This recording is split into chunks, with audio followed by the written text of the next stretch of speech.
Pemirsa, kasus gigitan hewan penular rabies atau HPR yang menimbulkan korban jiwa beberapa hari belakangan ini terus menjadi perhatian publik. Seperti diketahui, mereka yang tergigit hewan dan terpapar virus rabies bisa menimbulkan keparahan hingga kematian. Bahkan kasus yang beberapa waktu lalu sempat ramai maksud saya di media sosial, gigitan HPR tersebut merenggut nyawa anak-anak. Nah, lalu bagaimana pengawasan dan langkah antisipasinya? Nah, untuk membahasnya saya sudah bersama salah satu anggota dari Komisi 9 DPR RI, yaitu Ibu Neti Prasetyani dari fraksi Partai Keadilan Sejahtera. Baik Bu, langsung saja nih Bu terkait dengan gigitan HPRI ini. Nah, beberapa hari belakangan ini angkanya terus meningkat Bu ya. Nah, salah satunya di Bali sepanjang tahun 2023 tercatat ada 19.035 kasus gigitan HPR. Nah, bagaimana Bu tanggapan dari Komisi 9 terkait dengan kasus Ya, ini? tentu saja hari ini kita semua sepakat bahwa ada beberapa alasan atau aspek yang membuat masyarakat memang memelihara secara khusus ya beberapa jenis hewan yang berpotensi menularkan rabies tadi ya atau disebut sebagai virus anjing liar. Nah, oleh karena itu hari ini yang menjadi tantangan kita adalah bagaimana melakukan sosialisasi dan edukasi secara masif kepada masyarakat karena saya khawatir masyarakat juga belum sepenuhnya memahami apa yang disebut sebagai rabies atau virus anjing gila atau anjing liar tadi. Nah, itu yang pertama. Kemudian yang kedua, hari ini kita juga melihat bahwa ada fenomena, ada pergeseran ya di tengah masyarakat ketika kita bicara tentang hewan peliharaan bagi kelompok keluarga menengah ke atas. Mereka biasanya memelihara beberapa jenis hewan ya. Jadi kalau di masyarakat itu ada sebutannya anabul ya. Keluarga-keluarga Indonesia itu memelihara anak bulu begitu, entah kucing, entah anjing seperti itu. Dan berikutnya juga alasan sosiokultural. Jadi ada lokal indigenous di beberapa kawasan seperti Bali, NTT atau di beberapa tempat lainnya, mereka memang harus dalam tanda kutip memelihara beberapa jenis hewan. Nah, inilah yang kemudian menurut saya menjadi perhatian pemerintah seharusnya bahwa ternyata kesehatan masyarakat bukan hanya ditentukan oleh fasilitas kesehatan.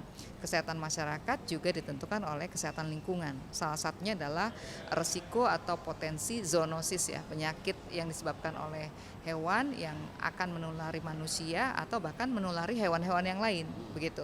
Yang tadinya mungkin hanya sedikit atau populasinya nggak banyak, tapi karena tidak mendapatkan perhatian, hewan yang sudah memiliki virus rabies ini menulari hewan-hewan yang lain. Dan kemudian ada faktor migrasi, ya, ada perpindahan dari satu tempat ke tempat lain seperti pintu perbatasan atau kemudian alat transportasi yang digunakan. Nah, sehingga inilah yang membuat penularan rabies ini semakin cepat begitu. Saya membaca beberapa sumber, Indonesia ini sebetulnya berpotensi rabies itu di 23 provinsi, Mas. Jadi artinya hanya ada 10 provinsi yang terindikasi bebas rabies. Dan tentu saja ini bukan berarti bebas sepenuhnya ya. Kenapa? Karena dengan kecepatan teknologi, kemudian perbaikan alat transportasi dari 23 provinsi dengan potensi rabies tertinggi atau prevalensinya tinggi, ini bisa juga menulari 10 provinsi yang dianggap aman ya dari rabies ya. Ini yang menurut saya juga menjadi perhatian pemerintah seharusnya. Nah, yang berikutnya adalah bagaimana kemudian masyarakat bisa melakukan penata laksanaan ya ketika tergigit ya hewan yang sudah memiliki virus rabies tadi.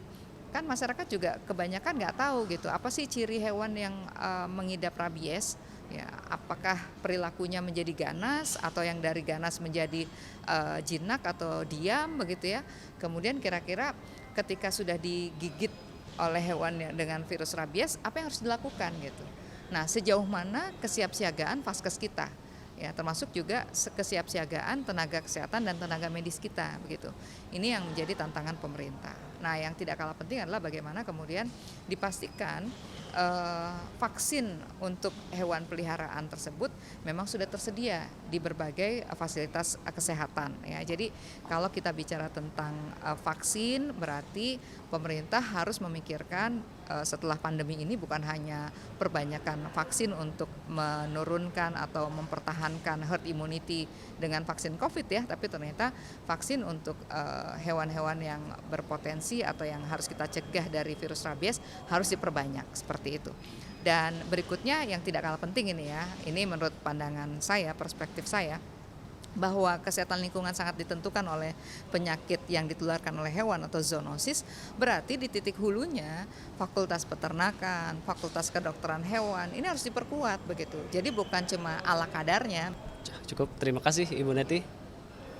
Dan pemirsa, demikianlah wawancara saya dengan Ibu Neti Prasetyani, anggota Komisi 9 DPR RI. Tadi ada beberapa poin yang disampaikan, salah satunya terkait dengan pentingnya edukasi dan sosialisasi kepada masyarakat yang memiliki binatang peliharaan gitu ya pemirsa. Dan juga tadi Ibu Neti mengatakan bahwa kesehatan masyarakat bukan hanya ditentukan oleh Vaskes, tapi juga harus diperhatikan faktor lingkungannya. Dan juga terakhir ada pentingnya penata laksanaan pada masyarakat yang tergigit agar virus anti rabies ini bisa diantisipasi.